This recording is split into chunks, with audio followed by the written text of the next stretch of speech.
A partir de agora a gente está gravando também.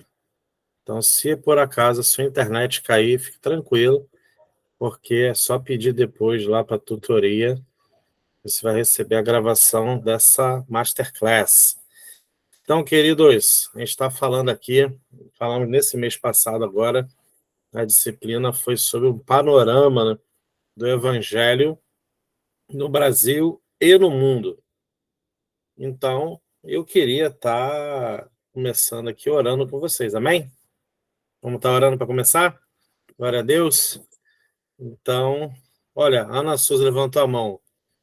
Fala alguma coisa, Ana? Ou está pedindo para orar? Ana? Opa.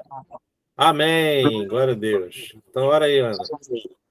Pai querido, Deus poderoso, mais uma vez te agradecemos por essa oportunidade que o Senhor nos dá de estarmos aqui reunidos, Pai. O Senhor tome as nossas vidas, que o Teu Espírito Santo tenha liberdade de agir, de fluir, de nos dar a capacitação que nós necessitamos para aprender mais, Senhor. Pai, em nome do Senhor Jesus, que essa aula hoje venha ser bênção nas nossas vidas, Pai. Que o Senhor abençoe, Pai, o professor desta noite, que ele venha, Pai, ser usado pelo Senhor para que as nossas vidas sejam edificadas. Em nome do Senhor Jesus. Amém. Amém. Glória a Deus. Obrigado, Ana, querida. Deixa eu só aqui. Pronto. Agora vamos lá. Então, queridos, como estava falando aqui, a aula foi sobre um panorama do Evangelho no Brasil e no mundo. Então, ali tem a apostila, a gente colocou alguns dados para vocês, sim, bem condensados, né? Porque se fosse colocar mais abrangente, ela ia ficar bem grande, né? Na verdade, a apostila, tanto a apostila quanto a videoaula, ela serve de base para pesquisa de vocês, para vocês se aprofundarem na pesquisa, se interessarem pelo assunto e mostrar para vocês como é a realidade hoje. Então, assim, quando a gente pensa em panorama, e aqui eu às vezes vou estar misturando tanto no Brasil como no mundo, tá? Para a gente tentar ser sucinto, é apenas uma horinha de aula aqui.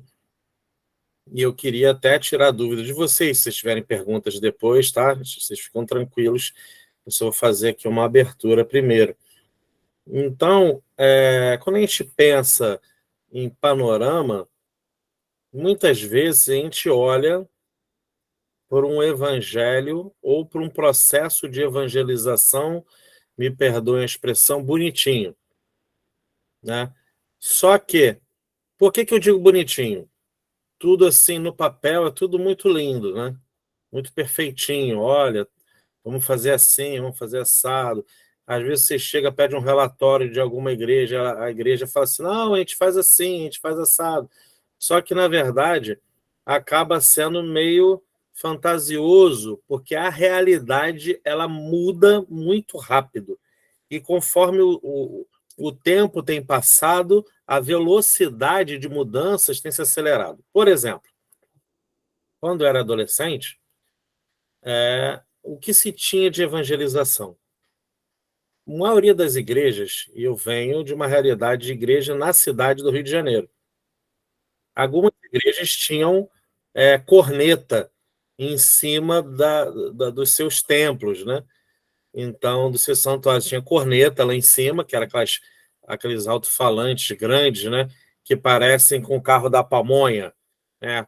Olha a pamonha! Então, botava aquela cornetona em cima da igreja e era transmitido o culto ao vivo ali. Então, isso era um método de evangelização, ou seja, o bairro, a localidade, ela ouvia o culto mesmo sem querer ouvir. E isso, às vezes, arranjava briga com alguns vizinhos, outros não, dependendo de qual fosse a linha daquela igreja local. E tinha também uma coisa chamada ar livre, que eram cultos ao ar livre. Então, às vezes, parava um caminhão numa praça que a gente usava de palco, botava os instrumentos lá em cima, puxava um bico de luz, ou um geradorzinho, que é uma coisa mais moderna, e a gente ali fazia ali um som, alguma coisa assim, tocava alguma música e vinha um pregador e dava ali a palavra de Deus ali.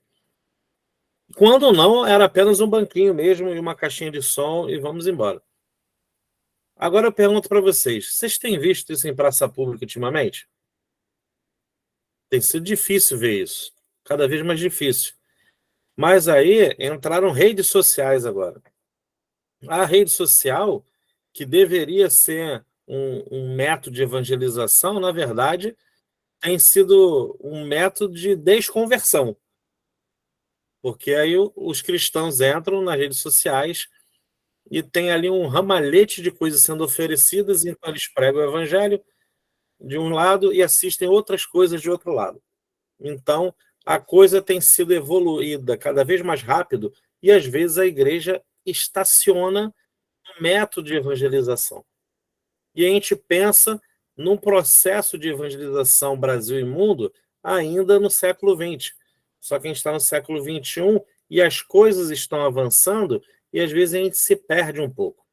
Então, tanto na apostila quanto na videoaula, a nossa ideia foi explorar alguns aspectos, fazer alguma apresentação para vocês e colocar ali algumas coisas para a gente estar pensando, interagindo melhor com os dados e raciocinando como que um missionário precisa desse tipo de dado para poder estabelecer ali o seu processo de fundação de uma igreja local, de implantação de um ministério, ou simplesmente de começar ali um processo de evangelização numa localidade.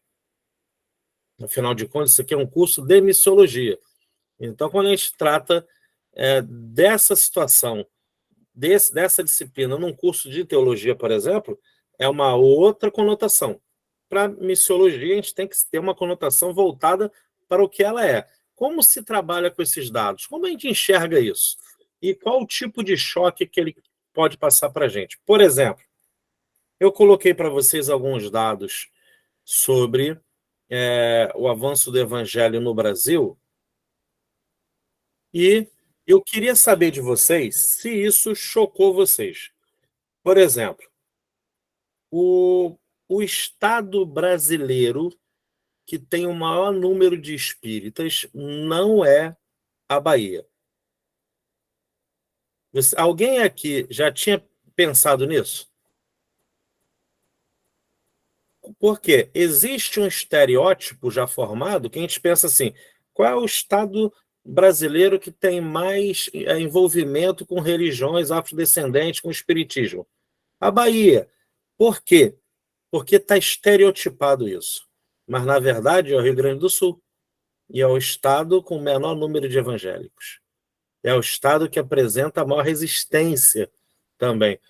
É um estado muito embasado no espiritismo, de todas as vertentes, e muito católico também, e a parte evangélica fica lá para trás. Se não me falha a memória, em torno dos 4%. E vocês podem conferir na apostila. Então, é um dado que a gente é surpreendido, porque o estereótipo nos diz o contrário. Não, eu vou encontrar esse público maior na Bahia, mas, na verdade, não é. É no Rio Grande do Sul. Para vocês terem ideia, por exemplo, eu, conversando com um amigo meu missionário, alguns anos atrás, ele estava numa cidade no interior do Rio Grande do Sul, onde ele foi distribuir aquelas bíblias pequenininhas dos Gideões, sabe? Ainda tem aquele Novo Testamento, Salmos e Provérbios, né? Então ele foi distribuir nas escolas, aquelas bíbliazinhas. E as crianças levaram aquelas bíblias para escola, para casa, né? E no dia seguinte, os pais querem saber quem levou as bíblias, etc., para distribuir para eles, e levaram ao bispo local. O bispo local foi nas escolas, mandou recolher todas aquelas bíblias e simplesmente queimou em praça pública. Parece coisa de filme da Idade Média, né? Mas foi aqui no Brasil, no Rio Grande do Sul, em pleno século XX ainda, não no século XXI. Isso foi na década de 90, mais ou menos, para vocês terem noção. E, pasmem, ali ele falou assim, pô, Marcelo, você acha que isso foi o máximo? Não foi, não. Eles estão levantando lá um santuário para que se cobre indulgência plenária. Vamos lembrar aqui o que era indulgência quando a gente estudou na escola? As indulgências, né, que foram uma das coisas que causaram a reforma protestante, né? Uma das coisas que Lutero tanto reclamava, que o pessoal cobrava indulgência, que era aquele dinheirinho, aquela oferta que você dava, entre aspas, né, para diminuir o seu tempo no purgatório e te dar um acesso mais rápido ao céu. Então, dependendo de quanto de ouro você doava para a igreja, você teria menos séculos ou anos no purgatório. E esse santuário estava sendo levantado para se cobrar indulgência plenária. Ou seja, que valor de oferta é essa que a pessoa vai ter que dar ali para poder ter um acesso pleno ao céu? Mas para vocês verem como que a cultura no interior do Brasil é. E aí você pensa assim, pô, o Rio Grande do Sul, um estado tão rico, né, tão sofisticado. Pois é, rico, sofisticado, mas também presa a culturas. E aí, queridos, quando a gente fala da palavra cultura, isso vale para o Brasil e para o exterior. Quando a gente pensa em cultura, a gente tem que estar pensando em alguns aspectos muito interessantes e importantíssimos. Eu coloquei para você o seguinte: quando você olha a palavra cultura, ela tem uma ramificação. Vocês lembram disso? Que eu coloquei para vocês? Ela tem uma ramificação. Então, você, quando vai analisar a cultura, você pensa assim: olha, eu quero. O apóstolo Ralph e a apóstola Alice estão em Portugal agora, estabelecendo a base missionária lá da Europa, então eu quero ir para lá também. Amém, glória a Deus. Que bom que você sentiu esse chamado para ir para lá. Agora, será que é tão simples assim? Vamos dar uma pensada, né? Ah, vamos ver. A língua é a mesma? Teoricamente é, né? Mas se você for dar uma analisada, você pode ser pego numa sinuca de bico, que tem algumas palavras que aqui são palavras de baixo calão que eles falam lá, e vice-versa. Então você tem que se adequar ao linguajar. Isso porque lá se fala português, mas é quase um outro dialeto. Aí você pensa assim, você tem que pensar na sua cultura. Qual é a cultura que você tem? Qual é a cultura que está aqui na sua mente? Desde que você nasceu, a cultura que você cresceu da sua família, a cultura do seu bairro, da localidade que você cresceu, a cultura da igreja local onde você está inserido, e agora você vai para um local distante. Seja em Portugal, seja no interior do Brasil, seja qualquer outro local. Eu, quando vim da cidade do Rio aqui para Cabo Frio, eu tive um choque de cultura. Ah, mas aqui pertinho, 2 horas e pouquinho de viagem, é estado do Rio ainda, mas para vocês terem uma ideia, eu tive um choque de cultura. Porque tinha coisas que eu fazia na cidade do Rio que aqui não cabia, não naquele momento.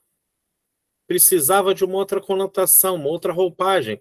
Ah, mas Marcelo, você gostava de esportes radicais, aí no Rio tinha e aí tem.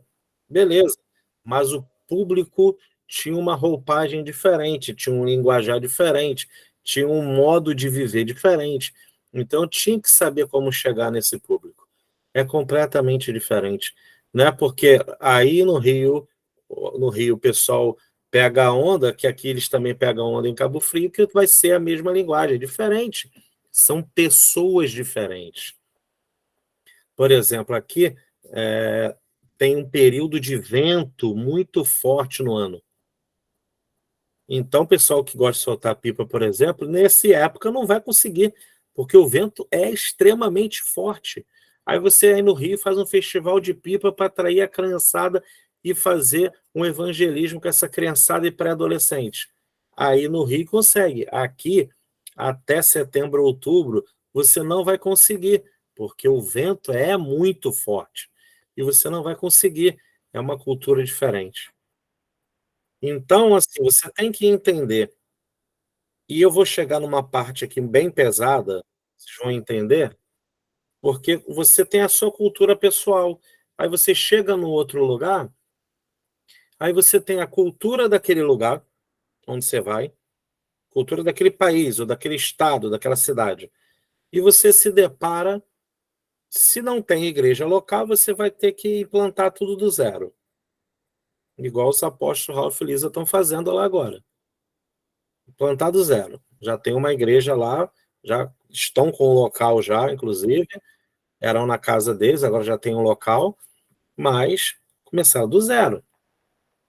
Então você tem que conhecer a cultura das pessoas, como que eles pensam, como que é a vizinhança, e às vezes o que você pensa de cultura não se encaixa, ou você não admite a cultura deles, então é complicado. Será que você vai conseguir atrair eles para você? Então, se isso numa cultura mais simples, né, com pessoa que fala a mesma língua, né, que a princípio tem os mesmos gostos, né, que tem admiração cultural um por outro. Peraí, alguém tá. Eu estou aqui respondendo perguntas também, e deixa eu ver aqui. Eu vou pedir aqui a pastora Michele, você pode me auxiliar, por favor? Ô, Marcelo, boa noite a todos, a paz, me perdoe. Tem alguns alunos aqui, porque eu estou sinalizando para os estudantes de Padre Miguel que a Masterclass já começou. Ah, sim, desculpa. Tem vários estudantes de TBA 23 que estão relatando que não estão conseguindo entrar, falta autorização. Eu não sei se você delegou alguém, é por você mesmo. Não, TBA 23 não é agora, não. TBA 23 é 9 horas. Ah, é só às 9 horas? É. Então é por isso. Eles não vão entrar eu agora. achei estranho você estar aqui e não estar na outra. Eu vou sinalizar aqui para eles. Muito obrigada. Tá bom, Me perdoa aí ter interrompido tá aí. bom. Então vamos voltar aqui, gente. Então conseguiram pegar essa parte aí? Vocês têm que entender que tem a cultura toda. Você tem que entender a cultura local onde você está indo. E se você chega num lugar que já existe uma igreja local, você tem que entender que aquela igreja local tem uma cultura dela também. E não adianta você trazer toda a modernidade da igreja que você veio para implantar ali imediatamente, que não vai colar. Porque você tem que respeitar primeiro a cultura das pessoas que estão ali. E depois ir conhecendo, e aos poucos ir implantando, se couber. Então é tudo uma questão de análise de cultura. Agora vejam bem, isso tudo eu estou falando em questões aqui no nosso país mesmo, né? Ou em questão num país que fala português. Agora vejam bem, tem questões que são mais graves. Você chega num outro país onde existe um certo nível de perseguição, né? Então, por exemplo, na década de 90, de 1990, o Brasil foi campeão mundial de futebol em 1994. O pessoal que é dessa época deve lembrar disso, né? Bebeto, Romário, campeão mundial. Nessa época, a Junta de Missões Mundiais da Igreja Batista fez um projeto muito interessante chamado Projeto Gol. E o que era o Projeto Gol? Pegou um monte de irmãos que tinham desejo ardente missionário, mas que jogavam futebol, tinham talento para isso. E formou um time de futebol. E iam viajando por países que eram fechados para o evangelho, fazendo amistosos.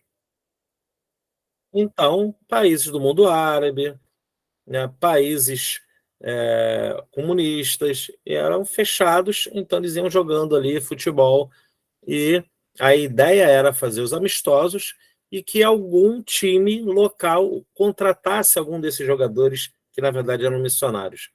Então, foi um insight que eles tiveram.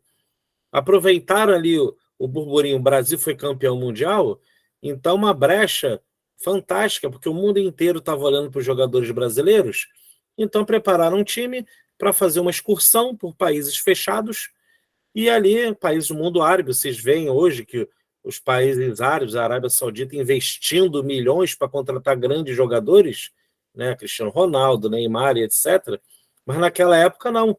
Então o Marcelo, se fosse, iria ser contratado, por exemplo. Então a ideia era, você tem ali uma pessoa contratada para trabalhar naquele país e que teria ali um livre acesso para circular e que esporadicamente poderia pregar o evangelho também. O grande problema é que nesses países você tem que ter muito cuidado. Entendeu? Aí, voltando aqui da cultura. Às vezes nós nos reprimimos com essa questão. Então, por exemplo, se um muçulmano, uma família islâmica, se mudar para o lado da sua casa, você sabe o que eles vão fazer? Eles vão fazer amizade contigo. Eles vão te oferecer comida árabe para mostrar a cultura deles, que realmente é uma cultura riquíssima e fantástica. Eles vão te oferecer a comida deles, que é fantástica. Vão te convidar para ir em alguma festividade deles. Vão fazer amizade. São solícitos. Vão se colocar à sua disposição para que você chegue a eles.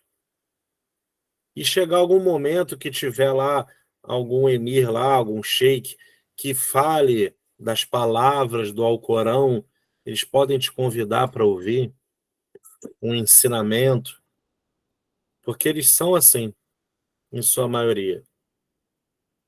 Agora, será que nós cristãos somos assim também? Ou a gente vê o muçulmano e a gente tem ali um preconceito? Então, isso é complicado, né? E aí, queridos, a gente tem que pesar isso no nosso coração. Será que a minha cultura pessoal, ela é preconceituosa a esse ponto de eu fechar o meu coração para não entender a cultura do outro e achar ali uma brecha para que eu possa semear o evangelho? Então a gente tem que pesar isso. Por quê? Enquanto a gente para, as outras religiões avançam. O Islã tem avançado absurdamente.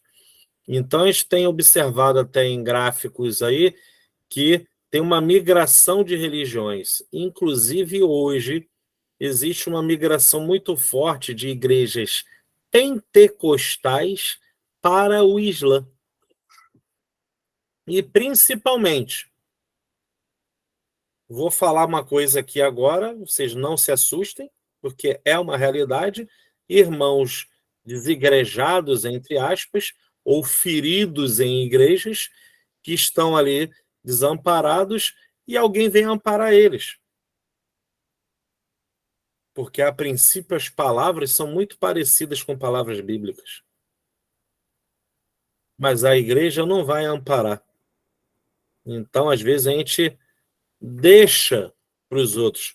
A igreja que mais tem crescido é a igreja dos desigrejados, e aí a gente deixa que outros pastoreiem essa igreja. E a gente está pensando assim, vamos evangelizar ganhar o mundo para Jesus. E às vezes somos uma igreja rodoviária que entra 10 por uma porta e sai 20 por outra. Então a gente tem que estar prestando atenção nisso. O problema é, está saindo para ir para onde? Entendeu? Está saindo porque eu o feri e não percebi, porque eu sou isso, sou aquilo, eu sou radical e etc. Então a gente tem que ter esse cuidado. Então, gente, voltando a essa questão do panorama, tem uma outra questão que eu coloquei para vocês, que é a chamada janela 10 por 40. Essa janela ela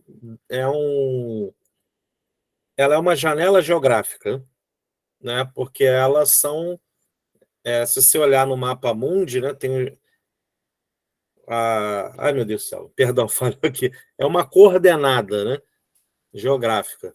Então tem as coordenadas ali fechadas que fecham longitude e latitude e formam essa janela que ela compreende parte da Europa, parte da África e parte da Ásia.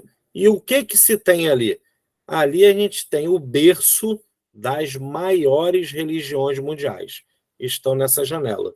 E também está ali um grande foco de evangelização, que são países que ainda são extremamente fechados ao evangelho. Aí você pensa assim, pô, mas a Europa, Marcelo? Sim, a Europa, por exemplo, a igreja nossa lá na Suíça, que hoje está em torno de 50 pessoas, e isso não conta para ninguém, é um milagre, porque uma igreja na Suíça com 50 pessoas é uma igreja enorme. E a Suíça é um país que foi um grande país reformador. Foi um dos grandes países da reforma protestante. A Suíça exportou reformadores. E hoje ela está com igrejas, que uma igreja com 50 pessoas é um absurdo de grande. Para vocês verem, né? Outro dia a apóstola Lisa me confidenciou que estava vendo lá jovens, coisa que eles esperaram anos acontecer, mas jovens ali no fogo do Espírito, finalmente. Olha quanto tempo se esperou por isso. Quanto tempo se esperou por isso? E está acontecendo agora. Mas por quê? As igrejas que sobraram lá são igrejas que ficaram muito frias, muito ali no jeito europeu de ser, né? No legalismo, no humanismo que entrou na igreja. Guardem essas palavras que eu estou falando para vocês. O legalismo, o humanismo, essas coisas que vão entrando na igreja e deixam a Bíblia de lado. E, de certa forma, isso é uma maneira de perseguição. Porque o grande problema é que a gente pensa em perseguição em quê? Na China, na Coreia do Norte, né? Nos países islâmicos, né? Você vê aí o pessoal que corta a cabeça de missionários, que oprime, que mata. Tá, mas existe outros tipos de perseguição que são mais veladas e às vezes tão perigosas quanto, e a gente torce o nariz ou não observa. Então, se você começa a entrar com humanismo na igreja e você fica insistindo em pregar a santa palavra da verdade, você acaba sendo perseguido por isso. Porque os crentes que estão humanizados, né, que estão ali com o humanismo entranhado, eles te perseguem, porque sai para lá, rapaz, agora você tem que pensar diferente. A igreja tem que ser inclusiva, a igreja tem que ser isso, tem que ser aquilo. Vejam bem, a igreja tem que trazer todo mundo para ouvir o que tem que ser falado. A igreja tem que ser uma porta aberta para todo mundo. E eu vou contar uma coisa para vocês aqui. É uma coisa que tem ardido no meu coração. Uma coisa que ficou dentro do meu coração por muitos anos. Mas em algumas igrejas que eu tenho ido, eu tenho falado isso. E eu vou falar para vocês aqui. A igreja tem que ser aberta para os homossexuais. Eles têm que entrar e sentar do teu lado. Então, se vem aquela drag queen espalhafatosa, ela tem que sentar do teu lado. E você tem que saber receber essa pessoa com um abraço. Sem julgamento a princípio. Deixa ela sentar e ouvir a palavra. Deixa ela sentar e participar ali do louvor, cantar. Deixa o Espírito Santo fazer a obra. Se ela vir no outro domingo, deixa ela sentar lá. Uma vez eu era um adolescente, e esse que eu queria contar para vocês aqui. E é um parêntese nessa aula. Quem está falando agora de perseguição, tá bom? A gente está falando de perseguição. E um tipo de perseguição cruel dentro da igreja. Eu era um adolescente. E entrou um homossexual dentro da igreja. Eu era um daqueles adolescentes que sentavam lá atrás. E entrou um homossexual dentro da igreja. Era uma pessoa muito oprimida.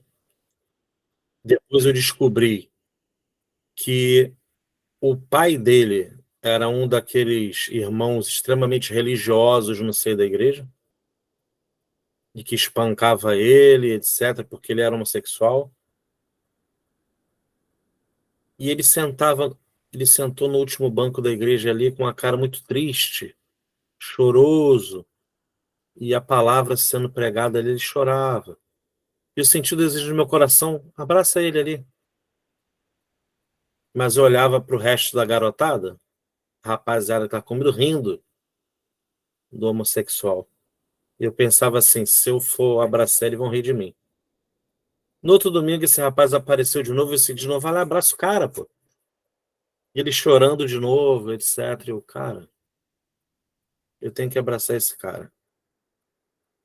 Essa foi a minha última chance, porque esse cara se suicidou. Ele tirou a própria vida.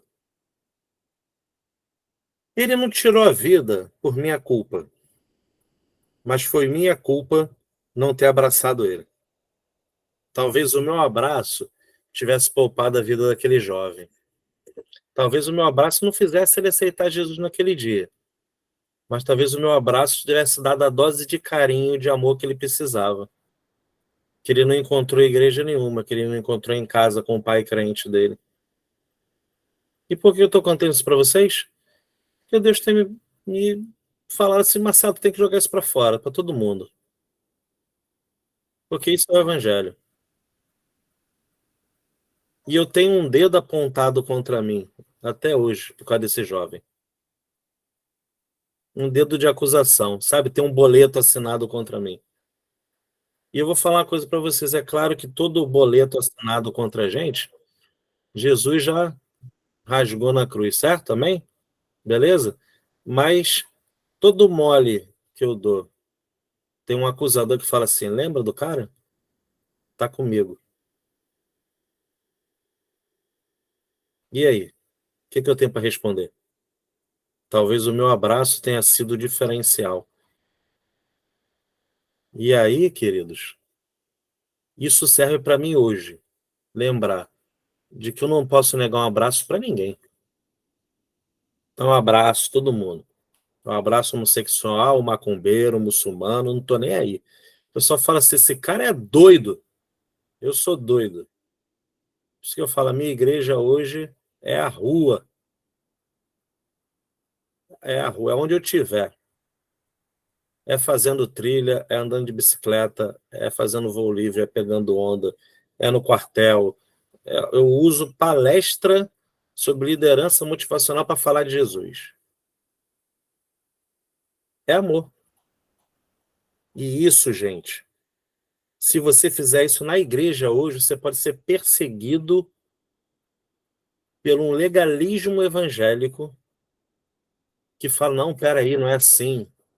Você está aceitando os homossexuais. Ô, gente, e não é para aceitar, não? E não tem que vir como ele está, não? Ele vem como ele está. Ele vai sentar no banco da igreja quantas vezes for necessário. Se ele ficar um ano sentado vestido de drag queen, glória a Deus, ele está ouvindo todo dia ali pregar. Eu quero ele sentado no banco da igreja. Mas não somente isso, fazendo amizade.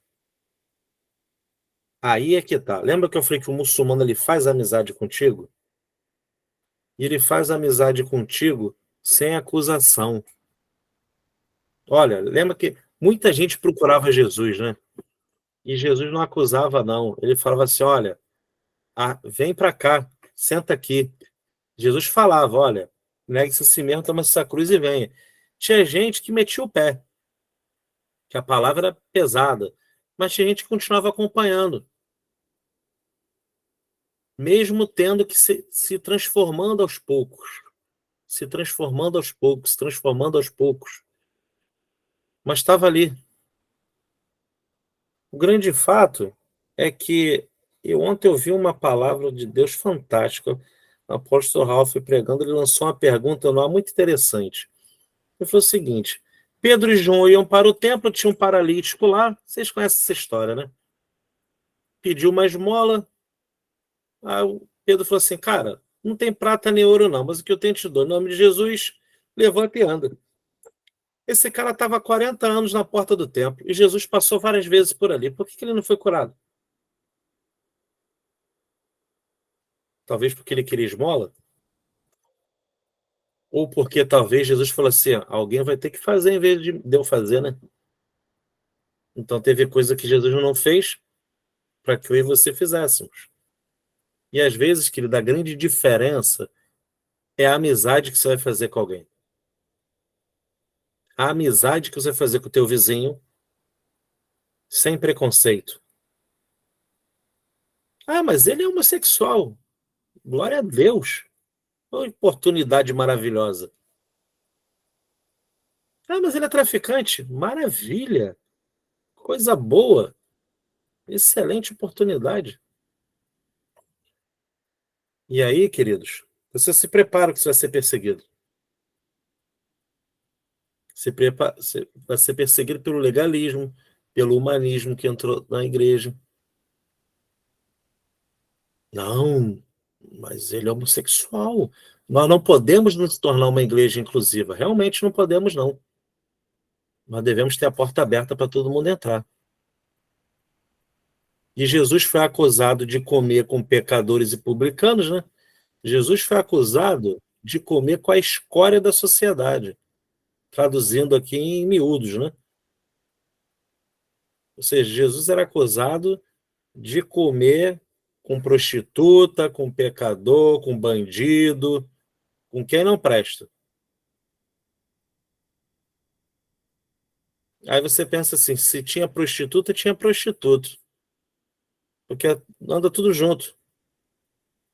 Então estava todo mundo ali comendo com Jesus. Olha, mas Jesus não se corrompeu com nada disso, mas ele estava lá sendo luz, oferecendo amor, amizade, aquelas pessoas se sentiam bem na presença de Jesus.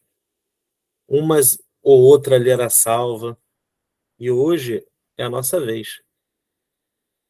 É a nossa vez. Mas você vai ser perseguido por isso. Pode se preparar. Você vai ser perseguido por isso. Aí você pensa assim, pô, mas você fala tudo de perseguição, aqui no Brasil não tem perseguição, que é tranquilo. Pois bem, vamos voltar a falar na década de 90? Eu tive sabe aqueles sonhos que você acorda e continua vendo? Então eu tive aqueles sonhos que você acorda 10 vezes na noite, volta a dormir, e você acorda de vez e está vendo ainda? E eu sonhei com uma grande perseguição no Brasil. Uma perseguição muito forte, que a igreja passava. Mas tinha um pastor que autorizava igrejas a funcionarem. Uma pessoa autorizava igrejas a funcionarem. E na minha visão, eu vi que era um pastor que eu conhecia. Eu perguntava, Deus, mas por que ele? Aí Deus falou assim, não se liga na pessoa, mas o que ele significa. Eu entendi que era um líder evangélico, que se associava ao governo. E ele podia dizer para o governo qual tipo de igreja podia funcionar ou não. Ou seja, qual o tipo de igreja que podia continuar com essas portas abertas ou não. Se a igreja pregava o que o governo queria, estava aberto. Se a igreja pregava a verdade que liberta, fechava a porta. Aí eu pergunto para vocês, será que a gente já não está vivendo isso não, Jesus? Eu pensava assim, pô, isso aí eu fiquei assustado, porque isso foi um tempo depois de eu ter tido encontro com irmãos da China. E aqueles irmãos da China falavam que estavam orando para que houvesse uma perseguição no Brasil, para que nós experimentássemos o que eles estavam experimentando lá. E eu falei, tá amarrado. Ó, tá amarrado. Nada. Depois, a minha imaturidade, eu falei isso. Mas eles experimentavam o agir de Deus poderoso no meio da perseguição. E ainda é assim. E depois eu tive esse sonho e eu meio incompreendido na época, os anos foram passando, aí eu comecei a ver estação de trem na cidade do Rio de Janeiro.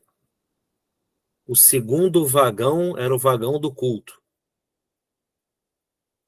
Então você pegava o trem, tinha um culto, você ia para a Central do Brasil, o pessoal fazia uma roda ali, os irmãos abençoavam, o pessoal ia para o trabalho. Primeira coisa, virou vagão feminino. Segundo vagão. Passaram o culto para o terceiro vagão. Colocaram uma placa nas estações com uma lei. é proibido qualquer manifestação religiosa no interior dos vagões. Aí eu pergunto para vocês, já viram culto afro dentro do trem? Macumba, já viram? Viu? Já viu acontecer, Ivani? Eu nunca vi. Católico dentro do trem, Hare Krishna. Indiano, muçulmano no trem fazendo culto. Mas crente você via sempre.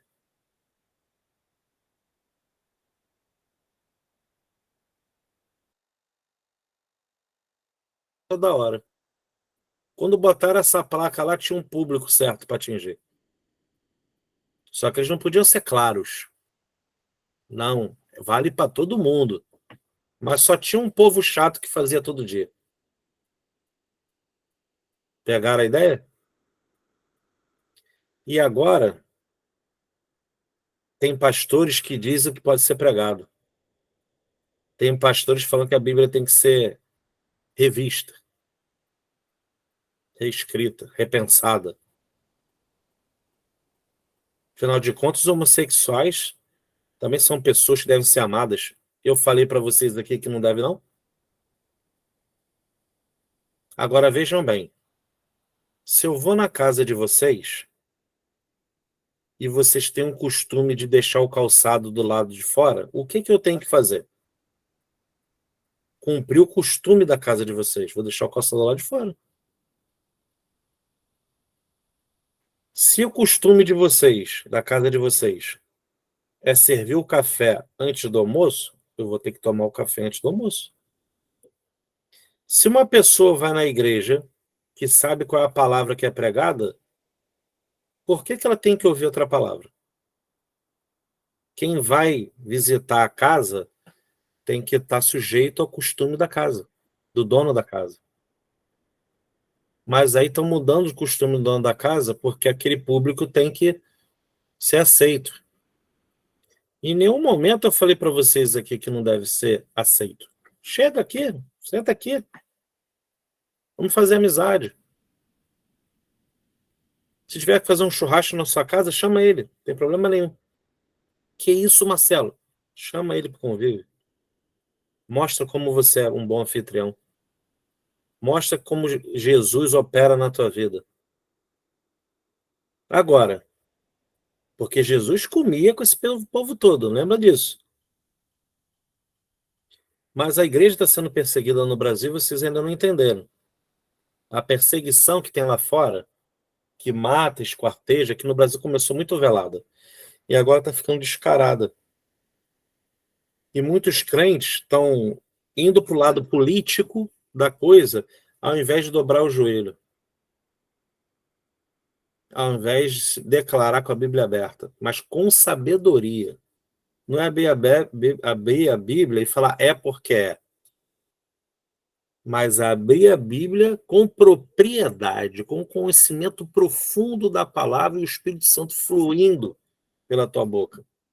E aí você fala a santa palavra de Deus, que é o Espírito que convence. Aí você tem êxito, mas você não vai fazer nada disso se você não observar o que está no livro de Atos. No livro de Atos, você vê a igreja se formando ali e você vê que a cada dia Deus ia acrescentando os que iam se convertendo à igreja. Lembram disso?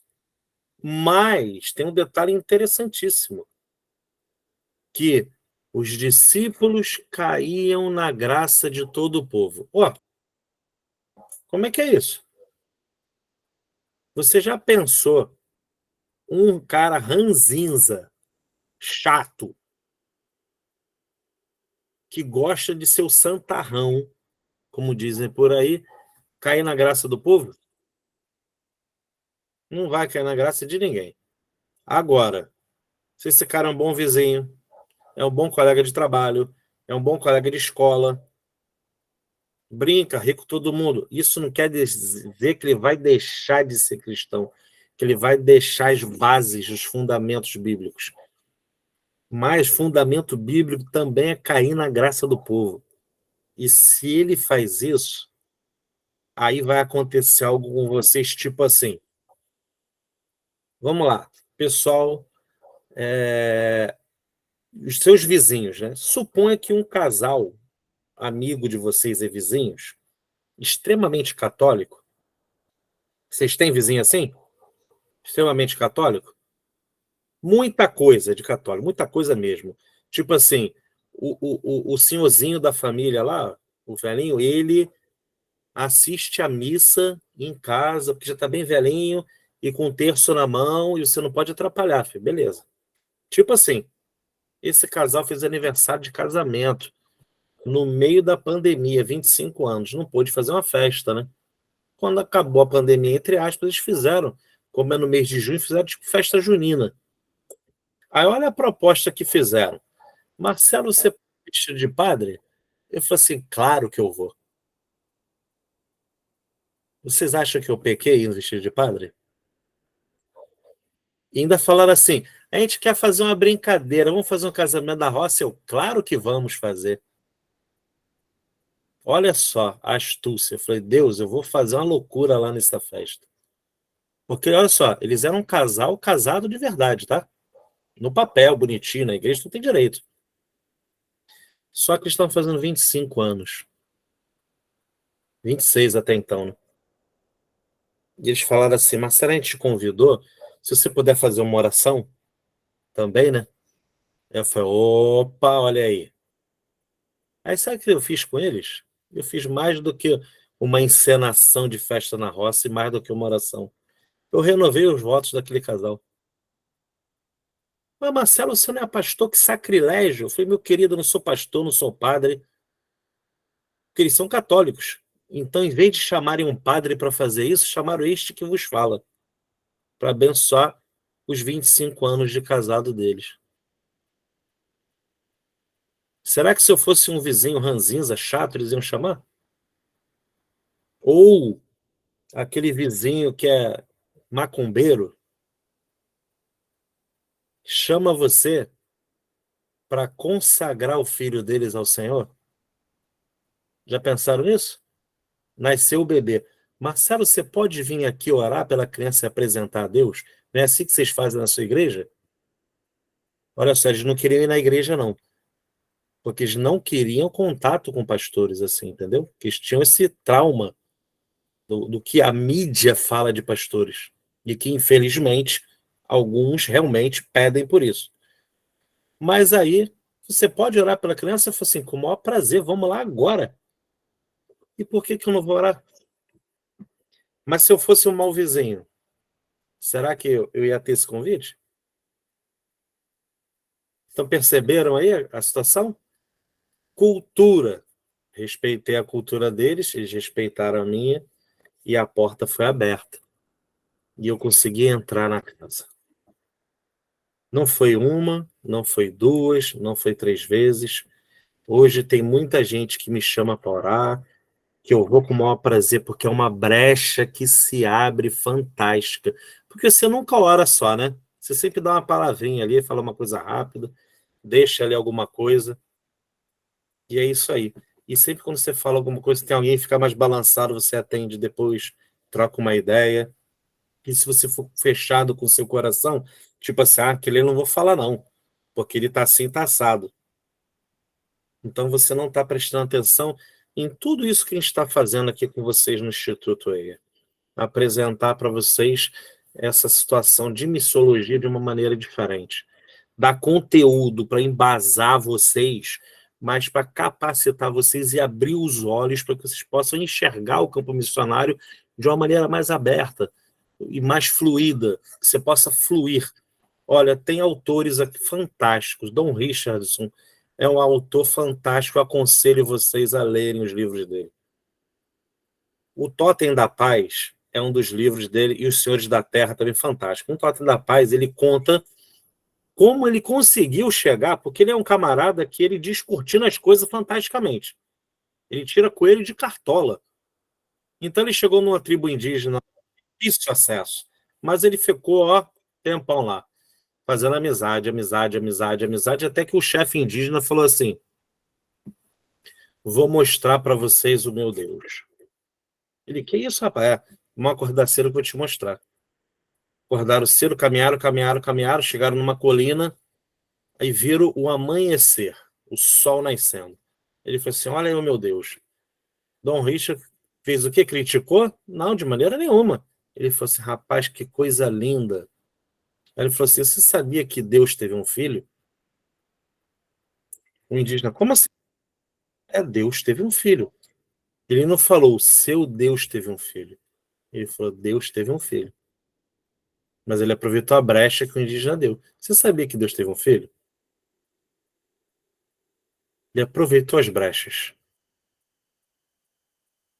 Quantas brechas você já aproveitou na tua vida?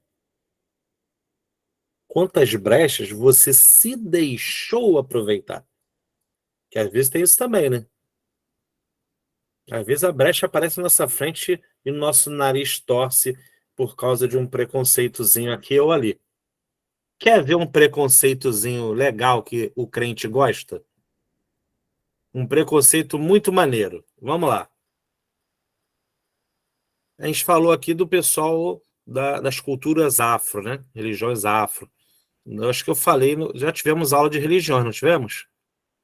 Eu não lembro se eu falei isso, mas se eu falei, vou repetir agora, e se eu falei, vocês vão lembrar. Quando a gente fala, a gente vê um despacho, a gente torce o nariz, né? Vê ali uma galinha morta, uma cabeça de bode, né? Aí o pessoal que gosta dos bichinhos, mataram o bichinho, que absurdo, né? Que não sei o quê, tem que acabar com isso. A cultura deles é matar o bichinho, certo? Beleza. Afinal de contas, eu nunca vi despacho com caldo de galinha, com caldo quinó. É com a galinha propriamente dita. Então, tá a galinha lá, tá a cabeça do bode, já vi até cabeça de boi. Falei, esse aí tava com fome mesmo. Churrascão completo. Mas, se você abrir a tua Bíblia, não tinha despacho, entre aspas, também não? Sacrifício de animais, não tinha não? Meu Deus, ali é um sacrifício de animal. Mas Deus pedia sacrifício de animais também? Primeiro preconceito. Não, mas ali é para demônios, não sei o quê. Estamos falando de preconceitos religiosos que nos impedem de chegar no amiguinho. Aí tá bom. Eu sou um camarada que gosta de filmes da Marvel. Gosto muito. Aí você vai ver o Thor lá, aquele lourão bonito, alto, forte, né? Com aquele martelo lá, brandindo os trovões. Ele é um deus nórdico. Mas é mitologia. É mesmo, né? Tá bom. Quem viu a série Vikings, ou outras séries desse tipo, viu o tipo de culto que se dedicava a Thor. Não sacrificavam galinha para Thor, não sacrificavam bode para Thor, sacrificavam pessoas. Sacrifício humano. Mas aí o crente não tem preconceito com o Thor porque ele é louro. E pegou pesado agora, Marcelo? Que silêncio, né? Mas o Thor é louro, é bonito, é alto, é forte. Mas o orixá lá é negão. Vem da África. Preconceito, querido. O despacho é feio. E o sacrifício humano é bonito, por acaso? Não vamos esquecer que os nossos ancestrais aqui americanos, né, nossos indígenas, também faziam sacrifícios humanos. Desde os astecas lá no México até os nossos indígenas brasileiros também faziam, inclusive, canibalismo, inclusive. E aí não é feio, não? O grande problema é que nós escolhemos o que rejeitar. Mas Deus não está rejeitando ninguém. Deus não rejeita ninguém. Jesus veio morrer por todos nós. E aí? Ele morreu por todos. Ele morreu pelo cara que sacrifica galinha e pelo cara que sacrificava o humano. E onde é que eu fico nessa história, cara? Às vezes eu fico no meio da política brasileira, não achando que eu estou sendo perseguido, porque uma hora o caldo vai esquentar mais. E aí não adianta eu correr, o Rio Grande do Sul tem menos crente, ou na Bahia tem mais, ou não sei o quê. Isso são dados só para poder ilustrar para vocês como o Brasil é continental, é grande, e é uma variedade de culturas, e é difícil. Como eu falei para vocês, do Rio de Janeiro para Cabo Frio já é uma quebra de cultura tremenda, entendeu? É muita diferença de cultura, e é daqui para ali, rápido, 2 horas e meia de viagem no máximo. Então, a gente tem que estar atento a essas coisas, gente. Eu acabei preparando uma coisa para a aula e acabou fluindo para outra, mas Deus sabe todas as coisas, e já são 8h27 da noite. E eu acho que a gente vai ter que acabar a aula. Pelo amor de Deus, alguém tem alguma pergunta? Já viram que eu gosto de falar, né? Mas eu tenho que acabar com a aula, gente. Me ajudem. Alguém quer falar alguma coisa? Pastora Michele, que está aí como tutora aí. Você quer falar alguma coisa, querida? Tá aí com o pessoal de Padre Olá, Miguel meu City. querido. Marcelo, eu confesso assim, que aula, viu? Que conteúdo, assim, riquíssimo. Você, como sempre, com muita propriedade, muita autoridade para falar do assunto. A gente só eu dou glória a Deus pela sua vida. E tem uma das coisas que me chamou muita atenção, além de tudo aquilo que você explanou, mas algo que me chamou a atenção e eu nunca poderia imaginar que o Rio Grande do Sul é o maior estado em relação aos cristãos. Isso realmente me trouxe uma surpresa.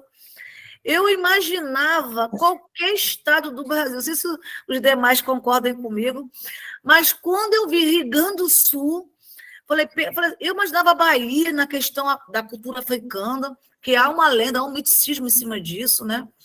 Mas quando você explana que é o Rio Grande do Sul, eu falei, gente, realmente a gente não conhece nada, a gente tem muito que aprender.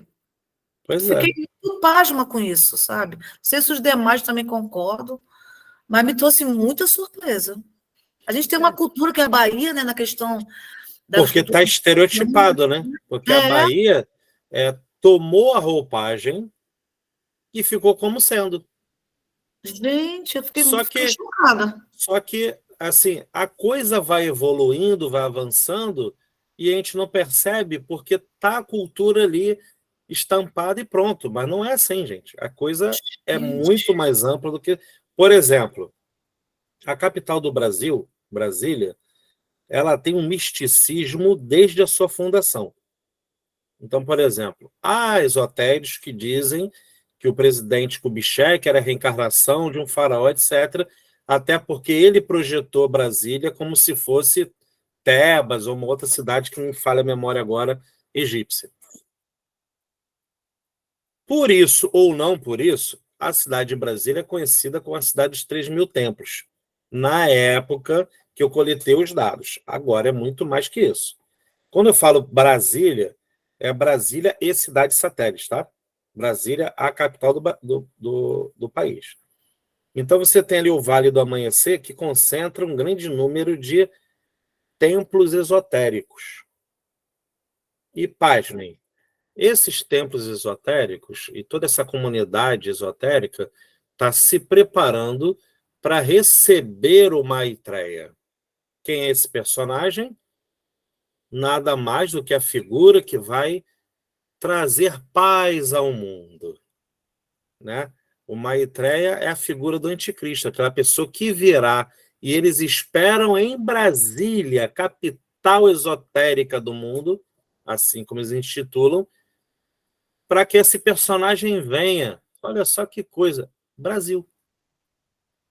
Então, às vezes, a gente fica pensando assim, o Brasil é o celeiro do mundo para pregar o evangelho, às vezes não percebe que pode estar sendo destruído esse celeiro para ser celeiro de outra coisa. Entendeu? Porque nós somos os pregadores da palavra, mas somos o exército de Deus. A gente tem que se levantar com a palavra e se levantar com a espada. Mas com a espada, por favor, não é como o Pedro que cortou a orelha de Malco, não. Que Jesus falou assim, calma, Pedro, não é assim não, cara. Mas com a espada para guerrear espiritualmente. A igreja tem um general e tem que seguir esse general, que é Jesus. Não é o general Marcelo ou o general fulano Beltrano, não, tá? Que muita gente vai atrás de pessoas.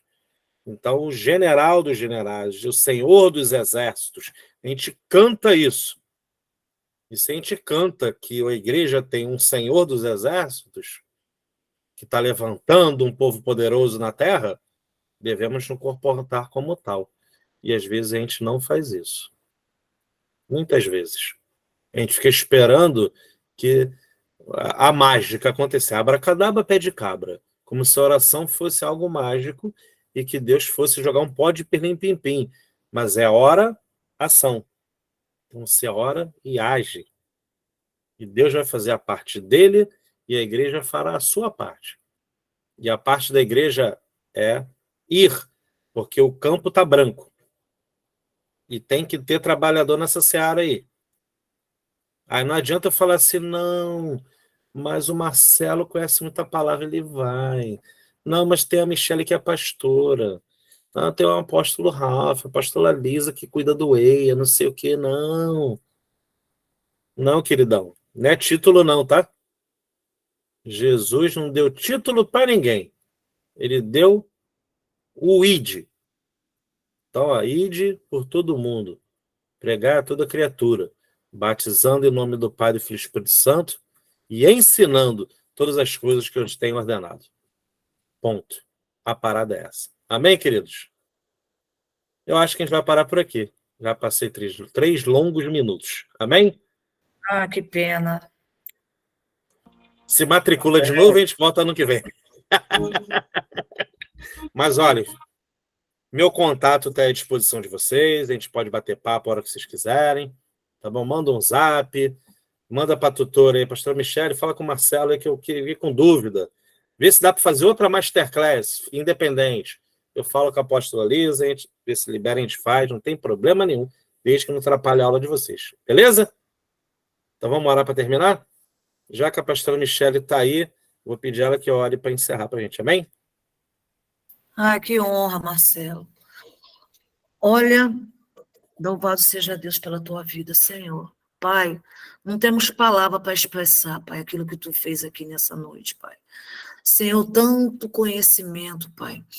Pai, eu louvo a Deus pela vida do professor Marcelo, Pai. Senhor, que paga um preço, Pai, para estudar, Senhor. Pai, ele está aqui, Senhor, não é porque ele pegou esse conhecimento, tem uma hora, ou tem um dia, ou tem uma semana. Não, Pai, requer tempo, Pai. Requer tempo, Pai.